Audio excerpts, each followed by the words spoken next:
wciąż nieodkryta przez turystów i bardzo intrygująca. Taka jest właśnie Bośnia i Hercegowina. Podczas naszego pobytu w tym kraju odwiedziliśmy 2 miasta, a w nich wiele miejsc ważnych dla trudnej historii tego państwa. Na pierwszy przystanek podróży po Bałkanach wybraliśmy Sarajewo.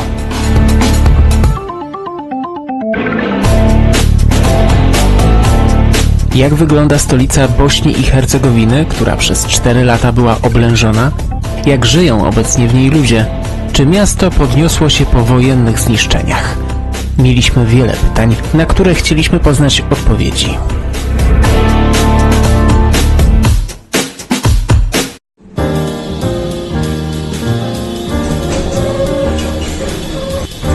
Już na samym początku spodziewaliśmy się, że zobaczymy miasto zrujnowane wojną. Zderzenie z rzeczywistością było jednak inne, bardzo pozytywne. Bośnia i Hercegowina to dziś wielokulturowe państwo. Zamieszkują je Bośniacy, Chorwaci i Serbowie. Kraj łączy cywilizacje 2 światów. Widać to w architekturze, kulturze i religii. Sarajewo jest takim żywym skansenem tych wszystkich kultur, cywilizacji, mocarstw europejskich, które tędy przeszły, które okupowały Bośnię i Hercegowinę. Każde z nich coś po sobie zostawiło w Sarajewie i do dzisiaj to jest zachowane, więc chodząc po mieście można naprawdę się cofnąć w przeszłość, zrobić sobie taką dużą lekcję historii. W tym wyjątkowym mieście z klimatem jest bardzo dużo miejsc nawiązujących do historii. Na rzece Mijacka zobaczymy wiele ładnych mostów, ale jeden z nich, most łaciński, był świadkiem ważnego historycznie wydarzenia. To właśnie na tym skrzyżowaniu 28 czerwca 1914 roku doszło do zamachu na austriackiego następcę tronu, arcyksięcia Franciszka Ferdynanda Habsburga. To wydarzenie uznano za bezpośrednią przyczynę wybuchu I wojny światowej.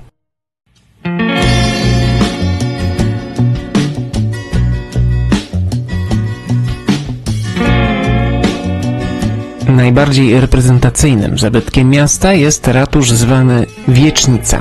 Budynek powstał w tym miejscu pod koniec XIX wieku w charakterystycznym dla Bałkanów stylu neomaurytańskim. 100 lat później został zniszczony podczas oblężenia, a następnie odbudowany niemal od podstaw. Podczas bombardowania zniszczeniu uległo 90% zgromadzonych w nim zasobów Biblioteki Narodowej.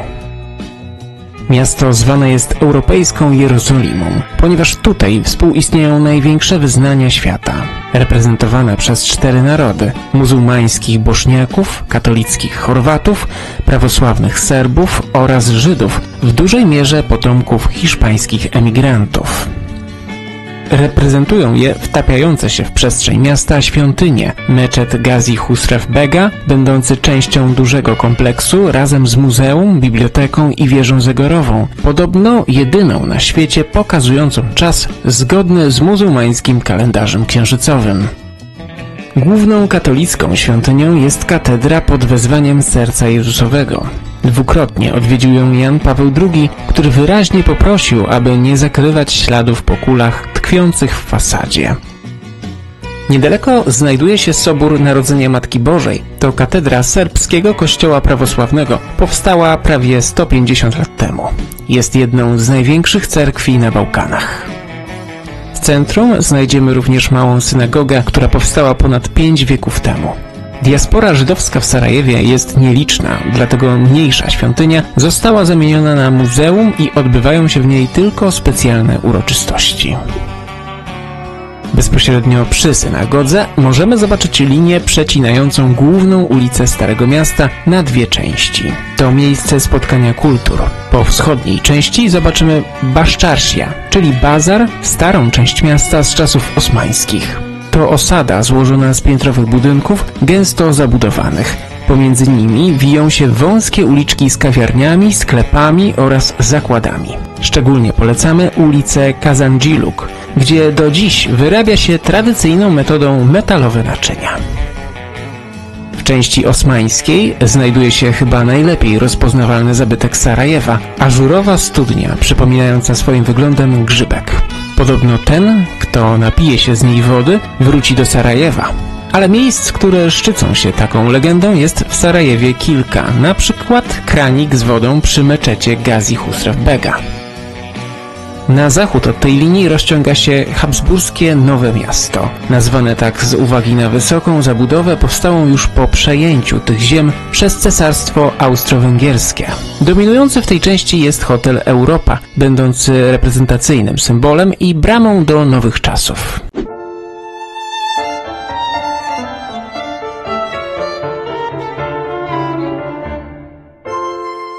W mieście odnajdziemy wiele symboli z czasów oblężenia. To m.in. liczne, podziurawione kulami fasady budynków oraz sarajewskie róże. Miejsca, w których wybuchały pociski. Zabarwione na czerwono róże przypominają miejsca, w których zginęli ludzie. Do dzisiaj widzimy budynki z dziurami ostrzelane, nieodnowione po wojnie. Natomiast nawet w trakcie wojny starano się tutaj zachować na przykład wydarzenia kulturalne.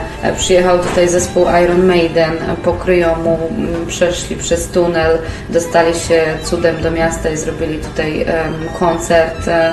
Przyjechały różne gwiazdy ze świata. Starano się mimo okupacji i ciężkich warunków życia podtrzymać tą kulturę.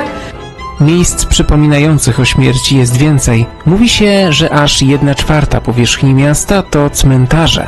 Może to być prawda, biorąc pod uwagę, że poza największymi cmentarzami nagrobki znajdują się w innych miejscach, na prywatnych posesjach, w parkach i przy meczetach. Nagrobki muzułmańskie to najczęściej śnieżno-białe ostrosłupy, które skierowane są ku niebu. Zwłaszcza te większe cmentarze, widziane na zboczach gór, kontrastują z otoczeniem i działają na wyobraźnię. Niemal na wszystkich nagrobkach daty śmierci opisane są tym samym rokiem. Z wojennych symboli miasta warto zobaczyć jeszcze jeden, choć nie imponuje wielkością, to urzeka trwałością. Wieczny ogień pali się nieprzerwanie od 1946 roku. Upamiętnia ofiary II wojny światowej.